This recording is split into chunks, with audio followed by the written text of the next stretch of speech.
युवा साथियों, 14 मई को 3 बजे मैंने ट्विटर पे लाइव आकर एक वीडियो आप लोगों से साझा किया था और उसको मैंने फेसबुक और यूट्यूब चैनल पे भी डाला। मैंने आप लोगों को बताया था कि जो आज शनिवार है, यानी कि ये वीक और आने वाला वीक युवा बेरोजगारों के लिए महत्वपूर्ण होगा। यानी कि दोनों वीक युवा बेरोजगारों को खुशियां देने वाला होगा।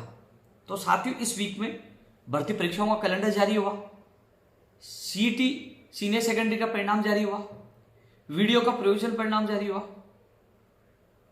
एक प्रयोगशाला सहायक भर्ती का प्रोविजनल परिणाम जारी होना था, वो नहीं हो पाया। कल चेयरमैन साहब भी, कल कर्मचारी चयन बोर्ड नहीं पूछे थे, कल की संभावना थी तो नहीं हो पाया। लेकिन आने वाले वीक में सोमवार मंगलवार तक, यानी कि आने वाले वीक में वो भी जारी हो जाएगा। अब आने वाले वीक में क्या होगा, क्योंकि साथियों मैंने जो 14 मई को 3 बजे एक वीडियो डाला था, उसमें मैंने स्थिति स्पष्ट कर दी थी कि ये 2 वीक युवा बेरोजगारों को खुशियां देने वाले होंगे। आने वाले वीक में पीटीआई भर्ती परीक्षा का परिणाम जारी होगा। आने वाले वीक में अध्यापक भर्ती परीक्षा का परिणाम भी जारी होगा। लगातार लोग कह रहे हैं कि 29-30 को होगा, यानी कि उससे अगले वीक को, और हम दावा कर रहे हैं 22 तारीख से शुरू होने वाले वीक में ही परिणाम जारी होगा। जहां तक संभावना, पूरी संभावना है। संभावना शब्द का मैं यूज तब लेता हूं क्योंकि लगभग काम तैयार हो चुका। कई बार जैसे मान लीजिए कल प्रयोगशाला सहायक भर्ती का प्रोविजनल परिणाम जारी होना था, लेकिन क्योंकि मेरी चेयरमैन साहब से बात हुई थी जिस दिन वीडियो का प्रोविजनल परिणाम जारी हुआ था, तो मैंने पूछा था प्रयोगशाला सहायक का, बोले कल करेंगे। लेकिन कल चेयरमैन साहब नहीं पूछे, परिणाम जारी नहीं पाया। तो कई बार ऐसी स्थिति बन जाती है तो वो नहीं हो पाता, तो इसलिए मैंने संभावना का प्रयोग किया है। ऐसे में संभावना पूरी है कि आने वाले वीक में पीटीआई भर्ती के साथ अध्यापक भर्ती परीक्षा का परिणाम भी जारी हो जाएगा। यानी कि कोशिश हम ये कर रहे हैं कि उससे अगले वीक में कम से कम लेवल 2 का भी 1-2 विषय का जारी हो जाए, यानी कि 7 जून से अधिकतर भर्ती लेवल 2 के विषयों का परिणाम जारी हो जाए। 15 जून का जो कहा गया था, 15 जून से हम तो चाहते हैं 10 या 7 जून तक ही लेवल 2 के सभी विषयों का परिणाम जारी हो जाए, जिसके लिए हम प्रयास कर रहे हैं। और फिर हमारा अगला लक्ष्य होगा जुलाई-अगस्त तक 48,000 लोगों को ज्वाइनिंग दिलाने का। वहीं पीटीआई भर्ती के चयनित अभ्यर्थियों को जून अंत में या जुलाई तक ज्वाइनिंग दिलाने का। कमेटी हालांकि पीटीआई भर्ती में बनाई गई थी। मैं तो आज भी कह रहा हूं, यदि किसी भी अन्य नए अभ्यर्थी को लिया जाता है, स्वागत है, लेना चाहिए। किसी और बेरोजगार को मौका मिलता है, लेना चाहिए। लेकिन किसी भी चयनित अभ्यर्थी को बाहर नहीं करना चाहिए, यह मेरा मत मानना है। और मुझे पूरा विश्वास है सत्य की जीत होगी। कोई भी चयनित अभ्यर्थी बाहर नहीं होगा, क्योंकि सत्य में जीत है। लेकिन मैं उन अभ्यर्थियों के भी खिलाफ नहीं हूं। यदि नए अभ्यर्थियों को लिया जाता है तो लेना चाहिए, क्योंकि अन्य किसी बेरोजगार को मौका मिलता है तो वो अच्छा होगा। साथियों, ये पीटीआई भर्ती के लिए है और हमारा लक्ष्य है परिणाम जारी होने के बाद जून-जुलाई तक इन अभ्यर्थियों को ज्वाइनिंग दिलाने का। जैसे परिणाम जारी हो जाए, पीटीआई के अभ्यर्थी दूसरे लक्ष्य में, पहला हमारा लक्ष्य था परिणाम जारी करवाना, दूसरा लक्ष्य ज्वाइनिंग का। उसमें आपको जिस प्रकार आपने संघर्ष किया, साथ दिया, बड़ी संख्या में पहुंचे, आप लोग मजबूत रहे, जिसका परिणाम आपके संघर्ष के बदौलत मिलने वाला है। किसी भी चयनित अभ्यर्थी को घबराने की आवश्यकता नहीं है। वहीं अध्यापक भर्ती का भी परिणाम जारी होगा। दूसरा लक्ष्य हमारा होगा जल्द से जल्द दस्तावेज सत्यापन कराकर और जुलाई-अगस्त तक ज्वाइनिंग कराने का, वो भी हम प्रयास करेंगे। साथियों, इसके अलावा मैं और बता दूं, कंप्यूटर अनुदेशक भर्ती में जो कमेटी बनी है, एक तो कंप्यूटर अनुदेशक भर्ती में जो काउंसलिंग वाले हैं, 396 के, 283 के धीरे धीरे जो आदेश हुए हैं, और मेरी बात लगातार चल रही है। आपके अभ्यर्थी जब कार्यालय में आए थे तब मैंने डिप्टी डायरेक्टर से सीधी बात की थी। माननीय मंत्री, शिक्षा मंत्री जी से भी मैंने सीधी बात की थी। उन्होंने कहा कि मैं बीकानेर आया हूं और मैं 19 तारीख तक, यानी कि 18-19 तारीख को मैं जयपुर पहुंचूंगा। क्योंकि मैं इसी वीक की बात कर रहा हूं, जब मैं कार्यालय बैठा तब मैंने बात की थी। तब उन्होंने कहा कि आप मुझे जो भी मुद्दे भेज दीजिए, मैं निदेशक जी को बुलाकर मैं बात कर लूंगा, मैं बीकानेर हूं। तो मैंने सारे जो बेसिक कंप्यूटर अनुदेशक का था, जो लाइब्रेरी का था, प्रयोगशाला सहायक के सारे मुद्दे मैंने उनको बनाकर भेज दिए थे। और प्रयोगशाला सहायक भर्ती के जो चयनित अभ्यर्थियों के जिला आवंटन के साथ नियुक्ति आदेश भी हो गए। अब बेसिक कंप्यूटर के जो बाहरी जिले से लगभग अधिकतर आ चुके, कुछ आने वाले हैं, उनके भी मैं आने वाले वीक में जल्द से जल्द जारी करवाने की मैं पूरा प्रयास करूंगा। बेसिक कंप्यूटर अनुदेशक में ओनली काउंसिलिंग वाले चयनित अभ्यर्थियों की नियुक्ति आदेश।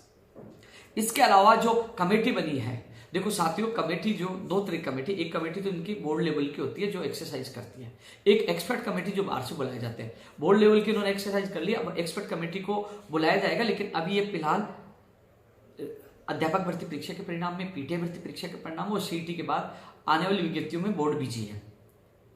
इन परिणाम के बाद वो यानी कि जून महीने में कंप्यूटर अनुदेशक भर्ती में प्रश्नों की बात को लेकर जो कमेटी बनी है उसको लेकर वो निर्णय करेंगे। हालांकि हमने 4 मई को जो तमाम सबूत हमने सौंप दिए थे और मैंने कल ही सुबह मैंने 1-2 जगह बताया था, आज कुछ लोगों ने उसकी कॉपी भी कर दी। मैंने उमाकांत को बताया था, मैंने महेंद्र को बताया था, 1-2 लोग जो मुझे कल मुंडावर मिले थे उनको बताया था। संभावना 1-2 क्वेश्चनों की संभावना है कि उनके बदलाव हो सके, संभावना है। फाइनल निर्णय एक्सपर्ट कमेटी को करना, मैं एक्सपर्ट कमेटी का सदस्य नहीं हूँ। संभावना मैंने बताई, ज्यादा भी हो जाए वो तो कमेटी को निर्णय करना है, कम भी हो जाए नहीं भी हो तो वो तो कमेटी को करना, लेकिन 1-2 की संभावना मैंने बताई थी जो लोगों ने ट्वीट करके कॉपी कर दी है। वो जैसे परिणाम जारी होगा तो उन अभ्यर्थियों को उमाकांत और महेंद्र के साथ जाकर मैं उनकी बात मजबूती से रखूंगा, क्योंकि कंप्यूटर अनुदेशक भर्ती में सीट खाली है। 1-2 क्वेश्चनों में यदि उनके जो दावे तथ्य साबित होते हैं उनकी वजह से कई लोगों को लिया जाए तो लीजिए, और जिसमें आपको बोनस देना है तो दीजिए, लेकिन सीटें खाली है, अधिक से अधिक लोगों को राहत मिले, ये बात मैं उनके साथ जाकर मैं रखूंगा। साथियों, इसके अलावा आने वाले वीक में जो मैंने बताया अध्यापक भर्ती के अलावा, पीटीआई भर्ती के अलावा मैंने बताया जैसे जूनियर अकाउंटेंट भर्ती की विज्ञप्ति, एनएमजीएनएम जो महिला स्वास्थ्य कार्यकर्ता जो एनएमजीएनएम है जो संविदा पे लिए जा रहे हैं, करीब 3500 पद बता रहे हैं। अभी तो पदों की संख्या किसी ने नहीं बताई और अभी थोड़ी देर बाद लोग ट्वीट भी कर देंगे। आने वाली वीक में आपके जूनियर अकाउंटेंट और जो संविदा पर जो एनएमजीएनएम की जो भर्ती है वो भी, उसकी दोनों की विज्ञप्ति जारी हो सकती है, होगी। जूनियर अकाउंटेंट की होगी, इसके साथ ये भी हो सकती है। और 3500 करीब पद बताए जा रहे हैं एनएमजीएनएम जो बता रही है इस भर्ती में जो संविदा पर आधारित है। ये पदों की संख्या मैं आप लोगों को बता रहा हूं। प्रयोगशाला सहायक का वीडियो का प्रयोजन अगले वीक में जारी हो जाएगा। लाइब्रेरियन के जो दस्तावेज थे वो वहां पहुंच चुके हैं और अब मैं इनका जिला आवंटन का लिंक शुरू करवाने की मैं पूरी कोशिश करूंगा। जो अभ्यर्थी, क्योंकि पहले लिंक इसलिए शुरू नहीं पाया था, प्रोविजन परिणाम में चयनित अभ्यर्थियों के दस्तावेज यहीं थे, अब वो पहुंच चुके हैं। अधिकारियों से मैंने बात करके जितना सहयोग मैंने किया, अब जिला आवंटन के लिंक शुरू कराने की मैं कोशिश करूंगा।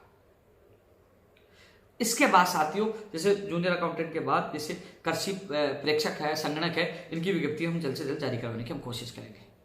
साथियों, पशु परिचारक भर्ती के लिए लोग पूछ रहे हैं कि उसकी विज्ञप्ति जारी नहीं हुई, नहीं कैलेंडर में उसका नाम आया। तो मैं आपको बता दूं, जो इसकी योग्यता 10वीं पास की गई थी, इसका पहले इस पशु परिचारक भर्ती का नाम पहले जलदारी था, लेकिन इसका नाम पशु परिचारक किया गया, कैबिनेट से अनुमोदन हो गया, लेकिन अभी तक कार्य विभाग द्वारा नियम संशोधन की अधिसूचना जारी नहीं हुई है।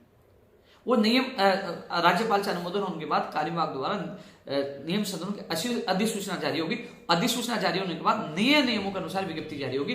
इस वजह से, क्योंकि अभ्यर्थना तो मैंने पता किया, अभ्यर्थना कर्मचारी चयन बोर्ड है, लेकिन अधिसूचना जारी नहीं होने की वजह से कैलेंडर में नहीं डाला गया है। वहीं राजस्थान पुलिस भर्ती की अभ्यर्थना कर्मचारी चयन बोर्ड नहीं पूछी है, जिसकी वजह से उसकी कैलेंडर में भर्ती का नाम नहीं आया। तो मैं आने वाले वीक में राजस्थान पुलिस भर्ती की अभ्यर्थना कर्मचारी चयन बोर्ड पहुंचाने के लिए अधिकारियों से मुलाकात करूंगा, बात करूंगा, वो भी कोशिश करूंगा, और पशु परिचारक भर्ती की अधिसूचना जारी करवाने की मैं कोशिश करूंगा।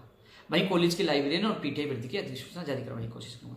साथियों, 1 लाख प्रकादीन भर्तियों की विज्ञप्तियां जारी कराने के लिए हमारा प्रयास जारी है। 17 तारीख को मीटिंग हो चुकी है और अब इसमें क्या हुआ, अधिकारियों से मुलाकात करके जल्द से इनका वर्गीकरण जारी हो, जो बेरोजगार इंतजार करें उनका इंतजार समाप्त हो। नई कंप्यूटर अनुदेशक भर्ती जो संस्कृत शिक्षा विभाग हो चाहे सामान्य शिक्षा विभाग हो, इसके लिए हम प्रयास जारी है। संस्कृत शिक्षा विभाग में पीटीआई, लाइब्रेरियन और 3rd ग्रेड भर्ती परीक्षा के लिए भी हमारा प्रयास जारी है। तो साथियों, धीरे धीरे जो दिन आ रहे हैं वो युवा बेरोजगारों के हित में आ रहे हैं। जो वीक गुजरा है युवा बेरोजगारों के लिए अच्छा था, सुखदायक था, खुशियां देने वाला था। अब आने वाले वीक में कई भर्तियों की विज्ञप्तियां भी जारी होंगी। आने वाले वीक में पीटीआई अध्यापक भर्ती लेवल 1, इसके अलावा वीडियो प्रयोगशाला सहायक का प्रयोजन परिणाम ये भी जारी होंगे। इसके अलावा साथियों और चीजें हम प्रयास कर रहे हैं।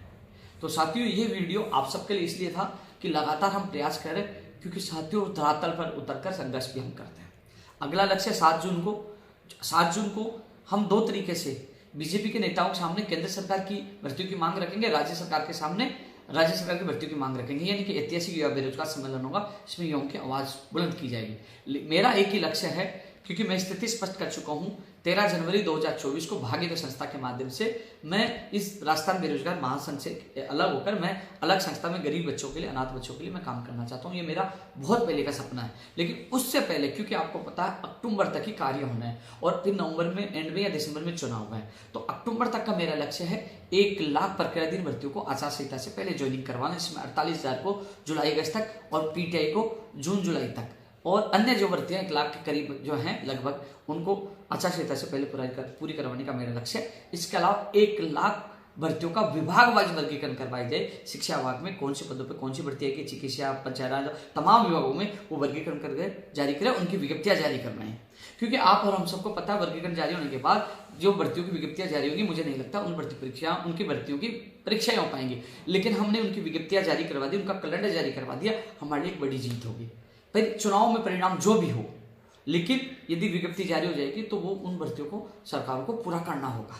तो हमारा लक्ष्य, मेरा लक्ष्य 1 लाख प्रतिदिन भर्तियों को पूरा करवाना, 1 लाख भर्तियों को वर्गीकरण करके उनकी विज्ञप्तियां जारी करना, ये मेरा लक्ष्य है अक्टूबर तक। उसके बाद पता है आपके चुनाव में सारे काम रुक जाएंगे नवंबर दिसंबर, और जनवरी में मेरा दूसरा लक्ष्य भागीदार संस्था होगा। उससे पहले चुनौतियां हैं 1 लाख भर्तियों को पूरा कराना, ये सारी चीजें मैं आप लोगों को क्लिक कर रहा हूँ। साथियों अलग अलग चीजें हैं, लगातार संघर्ष वगैरह। 7 जून को भी हम कह सकते हैं एक तरह से बड़ा प्रदर्शन है युवा बेरोजगारों का। आप लोगों की ताकत का सरकार को, राज्य सरकार, केंद्र सरकार को एहसास करके उन मांगों को पूरा करें। एक तरह से प्रेशर, दबाव, एक तरह से हमारी मांगों को बुलंद करने का एक तरीका है। तो साथियों 7 जून भी महत्वपूर्ण है, आने वाला वीक भी महत्वपूर्ण है। लगातार आप लोगों के लिए मैं मेहनत कर रहा हूँ। लोग सोशल मीडिया पर फर्जी आईडी बनाकर ट्रोल करने की कितनी कोशिश क्यों कर ले, क्योंकि राजस्थान का युवा, उनके माँ बाप जानते हैं कि राजस्थान के युवाओं के लिए इस गर्मी में, सर्दी में जेल में जाना और लाठियां खाना, अनशन करना एक ही साथ था।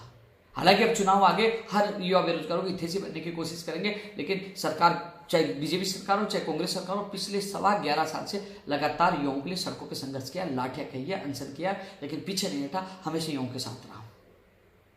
मुझे पता है राजस्थान के युवा CHO second grade paper leak से जूझ रहे हैं। पेपर लीक मुक्त राजस्थान की हम मांग करें, क्योंकि ये 7 तारीख को होने वाला जो युवा बेरोजगार महासम्मेलन, उसमें युवा बेरोजगारों के पेपर लीक की भी आवाज उठेगी। उसमें भर्ती परीक्षा मेरिट के आधार पर नहीं हो, उसमें एग्जाम के आधार पर हर भर्ती परीक्षा हो, ये भी आवाज उठेगी। पेपर लीक मुक्त राजस्थान बने, ये भी आवाज उठेगी। प्रक्रिया दिन से लेकर नई भर्तियों की ये पूरी हो, ये भी आवाज उठेगी। आवाज बहुत उठेगी इसमें। राजस्थान के युवाओं को न्याय मिले, ये आवाज उठेगी। हर युवा की आवाज उठाने का काम 7 जून को होगा युवा बेरोजगार महासम्मेलन के माध्यम से। तब तक के लिए साथियों लगातार आपके बीच में मैं आता रहूंगा, लेकिन जो मैंने ये जो चीजें बताई है, ये धरातल पे संघर्ष का परिणाम है। मैंने पहले भी कहा था कि 10 मई का आंदोलन का परिणाम आपको धीरे धीरे वो रंग लाएगा, उसका परिणाम आपको देखने को मिलेगा। ये वीक बीता है, उसमें आपको परिणाम मिला, आने वाले वीक में परिणाम मिलेगा, और उसके अगले वीक में भी आपको परिणाम मिलेगा। पिछले वीक की मैंने